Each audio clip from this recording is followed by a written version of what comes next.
Hi all, இன்னைக்கு chicken சுக்கா ஈஸியாக குயிக்காக எப்படி செய்கிறதுன்னு பார்க்கலாம் வாங்க. அதுக்கு நான் 1/2 kg சிக்கன் எடுத்திருக்கேன். இதில் 1 ஸ்பூன் கறி மசாலா, கொரியாண்டர் பவுடர், கரம் மசாலா, ரெட் சில்லி பவுடர் சேர்த்துருக்கேன். 1 teaspoon ginger garlic paste, 5 teaspoon curd சேர்த்துருக்கேன். நீங்கள் இன்னும் நம்ம சேனல் சப்ஸ்கிரைப் பண்ணனா கண்டிப்பாக சப்ஸ்கிரைப் பண்ணிடுங்க. தேவையான அளவு உப்பு சேர்த்து எல்லாத்தையும் மிக்ஸ் பண்ணி வச்சுக்கலாம்.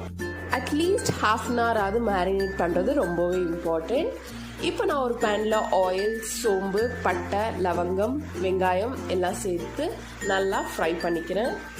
அனியன்ஸ் கோல்டன் ப்ரௌன் ஆனதுக்கப்புறமா நம்ம மேரினேட் பண்ணி வச்சு சிக்கன் இதில் சேர்த்து கொஞ்சமாக கறி லீவ்ஸ் போட்டு க்ளோஸ் பண்ணி லோ ஃப்ளேமில் 10 to 15 minutes குக் பண்ணுங்கள். தண்ணி எதுவும் சேர்க்க தேவையில்லை. ஆஃப்டர் 10 minutes கொரியாண்டர் லீவ்ஸ் போட்டு நல்லா ஃப்ரை பண்ணி எடுத்தா டனா சுட சுட சிக்கன் சுக்கா ரெடி.